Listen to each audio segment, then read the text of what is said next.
Hello po mga kabida, isang magandang oras sa lahat at welcome po sa aking channel. Ito, kapapasok lang po mga kabida, barely 3 hours ago, merong post po itong si Mr. Jason sa kanyang Facebook page, no? At ito po'y patungkol doon sa isang grupo, organization po, for Peace and Development na nag-withdraw ng kanilang support, kay Pangulong Ferdinand Bongbong Marcos Jr., no? Doon ho sa kanyang post po, may caption siya doon, mga kabida. No? Babasahin ko lang po yung caption po ni Mr. Jason sa. Ito po. Okay? Isa-isa nang nagpapahayag ang kawalan ng tiwala sa Pangulong Ferdinand Marcos Jr., ang mga samahan at grupo ng mga Pilipino. Ayan. Alright? Meron pang isang caption ho dito, no? Sa baba. Yung mga sundalo at pulis, kailan kaya sila maghahayag? Yung kasunod na caption po, ano. Okay? At saka ito pong statement po mula sa grupong SP Muda Organization International for Peace and Development. Okay? Ito po yung Peace and Development Organization po na nagpahayag ho ng kanilang withdrawal of support, ano. Okay? Isa-isahin ko yung mga grounds nila, mga kabida. Pasensya na po kasi yung iba hindi mabasa, mga kabida, dahil may lagay kasi na withdrawal of support. Kaya nga natabunan yung ibang mga words, no? Pero pipilitin ko pong maibigay po sa inyo kung hanggat kaya ko pong mabasa, mga kabida, no? Apat lang po itong grounds na sinabi ho nila dito, no? Dito ho sa kanilang withdrawal of support. Unang-una po, okay, teka muna, babalik na rin ko lang po ito, mga kabida, para ho mabasa ko ninyo yung mga grounds po, no, ng kanilang withdrawal of support. Unang-una po, no, okay, yung unang withdrawal of support, ground for withdrawal of support po ay weak governance, okay, political turmoil, tsaka meron pang nakalagay dito that will lead to people power to remove him from hindi na mabasa kasi natabunan na po, na. And then he will not remain, ano tawag dito? He will not resign, including all his cabinet. Ayan.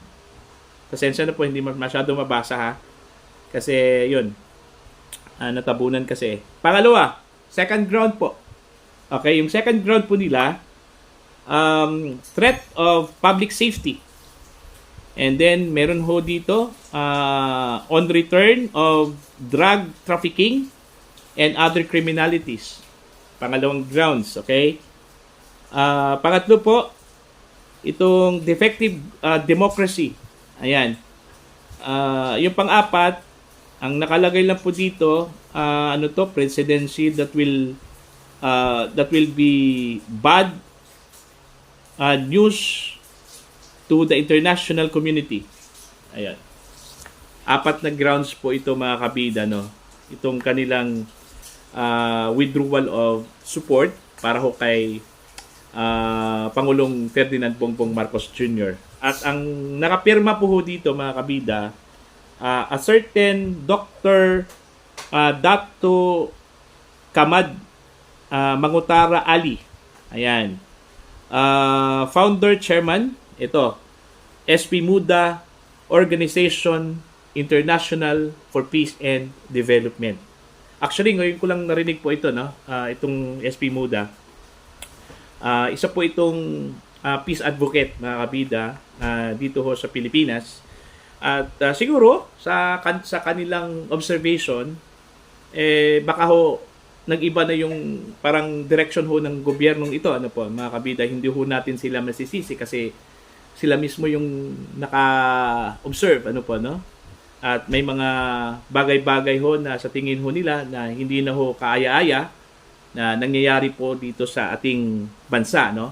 Pero so far, ito pa lang pong grupong ito ang naghayag po ng kanilang withdrawal of support, ano po, mga kabida. At Iba kasi yung ang kinatatakutan ko po mga kabida yung chilling effect ano po. No? Pag sinabi hong chilling effect parang domino effect eh. Pag may isa matumba yun tumba na lahat, no? Yun yung medyo nakakatakot po no na magkaroon ho ng chilling effect at ang medyo ending ho baka magkagulo no mga kabida. Sana po hindi no. Yun yung prayer po natin. Sana hindi ho mangyari mga kabida. Ang sa atin lang po, sana, ganun rin, no? Meron ho tayong mga constitutional rights. Kapag hindi ho natin gusto yung pamamalakad, pwede ho tayong maghayag, no? At hindi sa pamamagitan ho ng dahas. No? Yun po yung ayaw po natin. Kung gusto ho tayong maghayag po ng ating saloobin at grievances po, may mga venues man po no, na pwede natin gamitin. Like for example, election. Alam naman po natin mga kabida, malapit na po yung election ho natin sa susunod na taon. So, doon ho natin ihayag yung ating discontentment kung medyo diskontento ko tayo sa pamamalakad ngayon ng ating pamahalaan, doon ho natin ihayag sa eleksyon, hindi ho sa pamamagitan po ng dahas. Kahit na ako, ayaw ko doon. No? I am peace-loving and I am an advocate for a peace community o peaceful community po mga kabida. Okay? Kasi ho, pag magkagulo kasi mga kabida, ang apektado ho dyan, hindi ho yung mga mayayaman, hindi ho nasa posisyon, hindi ho nasa gobyerno, okay? Kundi yung mga mahihirap. Tayo po, no? Ang direkta hong apektado ho dyan pag meron hong gulo o magkagulo ho ang ating bansa. Okay? Actually, normal lang kasi yan sa isang komunidad o sa isang bansa na meron hong talagang mga political noises, no? Mga ingay ho sa politika. Normal lang yan, no? Ang hindi lang normal pag meron na hong sakitan na nangyari o mangyayari po, no? Meaning pag meron na hong physical at saka yung deprivation of the rights, no? Of the people, yung kitilin yung ating mga karapatan, yun yung hindi maganda doon. Okay? Marami yung nagsasabi na yung akto ho daw ng gobyerno ngayon para hong martial law. Pero so far, sa tingin ko po, hindi pa umabot sa ganung punto mga kabida na po. Siguro, pagdating ho doon sa implementation of laws, no? Yung, for example, yung ginagawa ho ng Kongreso, ng House of Representatives, ano po, no? Yung ipapatawag ka, tapos papagalitan ka dyan sa harap mismo ng maraming tao sa isang inquiry, ano po, no? Gaya ho ng ginagawa ngayon, doon ho sa mga opisyal ng PNP, okay?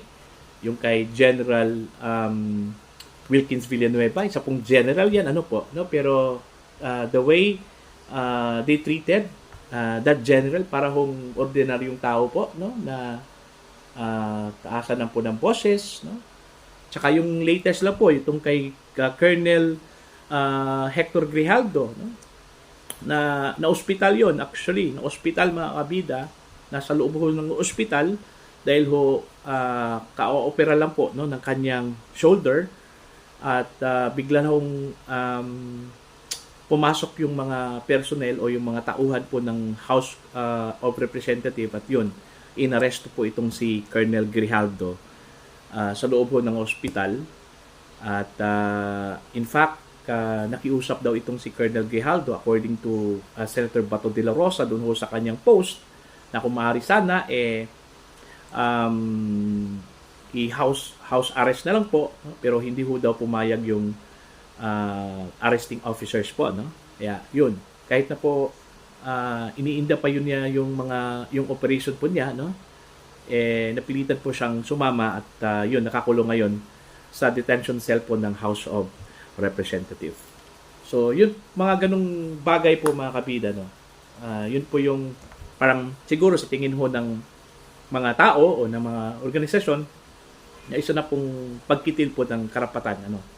At Kaya meron hong mga ganito pong mga pangyayari, no? Withdrawal of support, no? Tsaka yung medyo yung mga grievances po, no? Laban ho sa ating pamahalaan, mga kabida. Para ho sa inyong mga comments, sa inyong mga views and ideas, please comment down. At sa mga hindi pa po subscriber sa aking channel, mga kabida, please do subscribe. Just click the subscribe button and also click the notification bell para ho updated po kayo sa aking mga uploads. Maraming salamat po sa inyong lahat at God bless po, mga kabida.